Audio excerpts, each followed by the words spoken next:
Good morning. Good morning. We are extremely pleased that you are here. It is good to come together for the purpose of co-creating. Yes? Yes.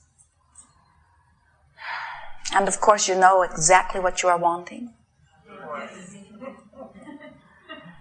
And you have enjoyed ever so much the contrasting process that has brought you to this clear desire? Of course, especially that. You are enjoying your leading edge perspective? Yes. You're beginning to settle into the idea that you were born to focus energy? Yes. And that all of the resources of the universe support you, respond to you, answer you. Oh, what a good place you are. And of course, the contrast that sometimes seems to confound you helps you to focus, helps you to clarify. For without a variety of options, some wanted and some not wanted, you could not conclude. In fact, you could not even say what it is you do want if you did not have some reasonable awareness of what you do not want. And as a focuser, you came forth into this leading edge environment knowing it would be so and eager to get to the task of focusing. Not because focusing needed to be done, but because focusing is inevitable. And the satisfaction of focusing is so enormous because in this attraction-based universe, when someone focuses, something happens. In the focusing of your attention, you are concluding individual preferences. So when you conclude an individual preference, source, all manner of energies, answers your conclusion. In your physical human terms, you say, ask and it is given. But sometimes we think that you do not realize that the asking is not a verbal thing. It can be. But the asking is a vibrational thing that sometimes your verbiage matches. In other words, when you say, I want something, it is not your words that are the asking. It's the desire that burns within you.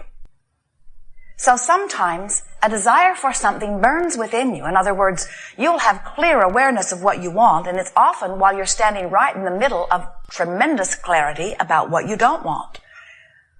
What you want and what you don't want are so inextricably tied together.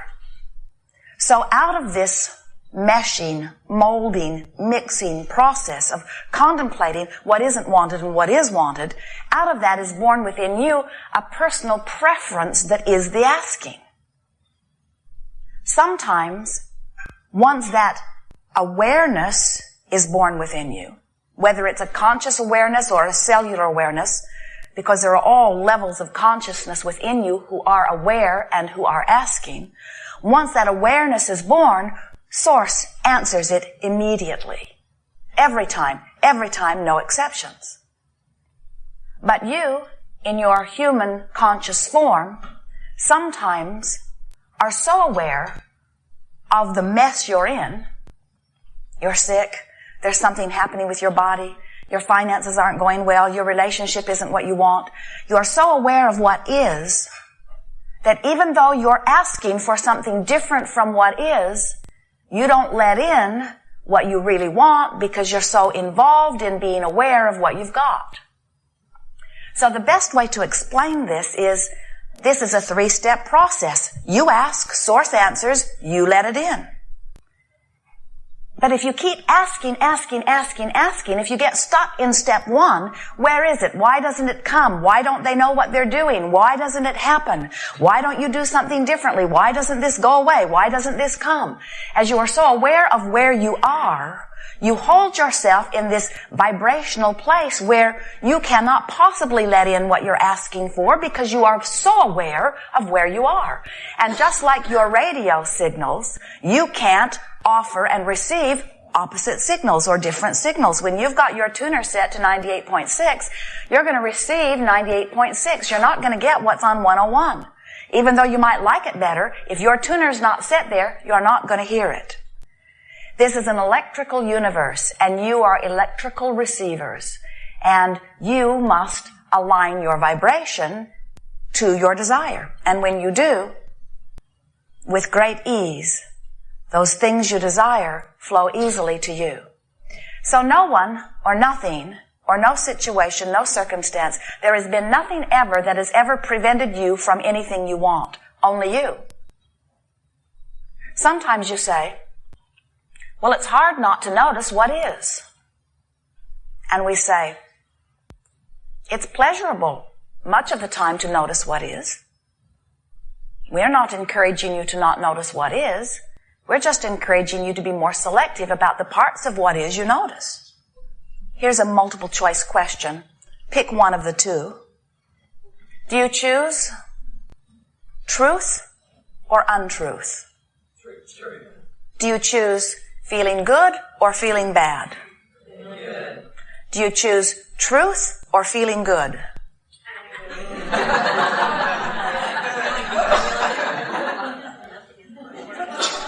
That's the corker, isn't it? Because as you have trained yourself to be as true as you can be, sometimes you face the reality that is factual, it's truth. There's evidence, there's history, there's an X-ray, there's a past experience. And as you face what is, you hold yourself in vibrational harmony with what is, which means you're out of harmony with what you desire. You cannot get what's on 98.6 if your station is set on 101.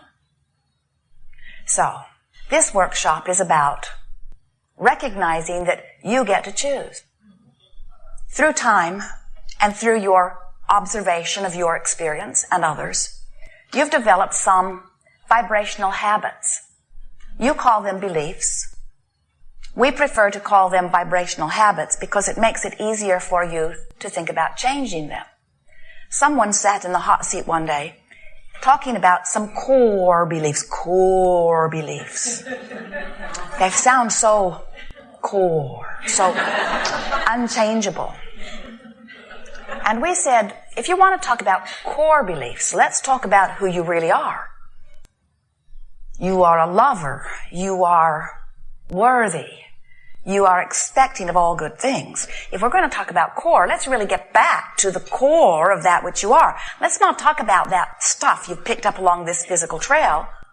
Some of it serves you, some of it doesn't. In fact, most of it serves you. We're not wanting to open you up and take out everything that you've learned along your way, a sort of lobotomy procedure. Because there is so much that you have picked up that serves you. Look at the way you live.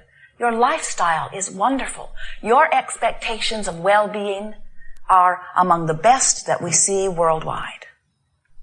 But you do have some expectations or habits of thought that you've picked up that aren't serving you and that do not belong within your vibrational pattern. And in most cases, you don't even know how they got there. You just keep perpetuating them sort of because it is. It's like laying your hand on the hot stove and saying, this is really painful. And someone's saying, then why don't you remove your hand? And you say, I don't know, I'm just used to doing it this way. And they say, but doesn't it hurt? And you say, yeah, real bad. And they say, well, why don't you just take your hand off the stove? And you say, well, actually, it's a family thing. My whole family does this. In fact, everybody I know does this. And there have been a few who have removed their hands, but they've been shunned by the community. And so I think it's better to just suffer. What we're wanting you to realize is that you've picked up some patterns of thought that we could call dominant vibrations or dominant thoughts. So when you think about some major subjects in your life, like the subject of dollars, when you think about dollars, however it comes up, whether it's receiving the bills in the mailbox or being in a beautiful place where you're wanting to buy something lovely, when the subject of dollars comes up, does it feel to you, the feeling that moves through you, does that feeling feel like freedom and fun and adventure? Or does the feeling that moves through you feel like worry and hardship and struggle? You can tell right away. You probably have some of all of those feelings, but you know which ones are more often there. When you think about your dominant relationship, does it feel like freedom or bondage? Does it feel like fun or struggle? You can tell which thought you've practiced When you think about your physical body, do you feel flexible and vital and full of energy? Or do you feel tired and lethargic? Are you optimistic or do you worry? What is your dominant feeling about your body? We want you to sort of pay attention to the way you feel as we are moving through this day, because we want you to come to the realization that the reason that you feel whichever way you feel is because, for whatever reason, you've been practicing that way longer and it has become the more dominant vibration. So you are now, because of law of attraction, more likely and more easily able to get there. The reason that the vibration that is dominant on those subjects or any subject is the dominant one is because you've activated that vibration more often. And by activating it, we only mean you gave your attention to it. So we say, you have something going in your experience that you don't want. And we say it's because you keep activating that thought.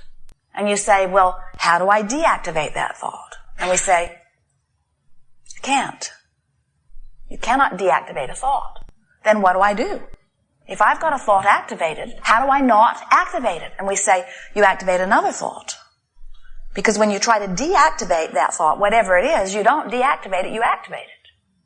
So you have to turn your attention to what you would like to activate. And by giving your attention to it, this is activated and this isn't. So the balance of thought within you, those thoughts that are dominant thoughts, are only the thoughts that you have activated more often. And what begins to happen as you deliberately activate thoughts and develop a vibrational resonance within your own vibratory circulation, so to speak, what happens is thoughts that don't match this more and more dominant vibrational pattern that you're developing, you don't have access to anymore. So things you used to think about and worry about a lot become less a part of your thought process. Now, it's possible that you might run up against someone who will activate it again, temporarily. But those experiences will become fewer and fewer and farther apart until before you know it, you will begin to deliberately, consistently activate vibrations by your choice. Sometimes we hear you, or Esther hears you as she is working on editing a tape or listening to something after the fact. And she will hear you talking about issues that you have lived, sometimes very powerful issues when you were younger. And today, they're still so present in your vibration. Even Esther will find something activated within her that really has nothing to do with her now life. But something will stir it up, and it is so uncomfortable. And then she got all huffed up one day, and she said, Abraham, I can damn well choose my own vibrations. And we said, well, we had hoped you would feel more positive about it than that. But it is a very good first step. In other words, step one, you know what you don't want, which is how you know what you do want, which is your awareness of what you're asking for. So, the predominant theme of this gathering here today, that which will assist you more than all other things put together, is if we can help you to understand that you can choose your own vibrational patterns. And when you do choose your own vibrational patterns, you are the deliberate creator of your own experience. The effort that we would ask you to make is not about trying to control your experience, but instead about allowing the well-being that is natural to you to be your experience. Now, here is the basis that you just have to get. We will not leave here until you get it. This is the most important thing that we could ever give to you. Well-being wants you. Well-being is the order of this universe. You have to know that when you look at the way your planet spins in its orbit. Don't you think that's big? Don't you think that's big? And don't you think it's worth thinking about? In other words, think about this platform on which you are creating. Think about the food process. Think about the environment. Think about this environment in which you are focused. It's extraordinary and it's abundant with well-being. And while there may be pockets where well-being has been temporarily disallowed by the activation of thoughts that don't allow it, it does not change the reality that well-being is huge. Well-being wants you.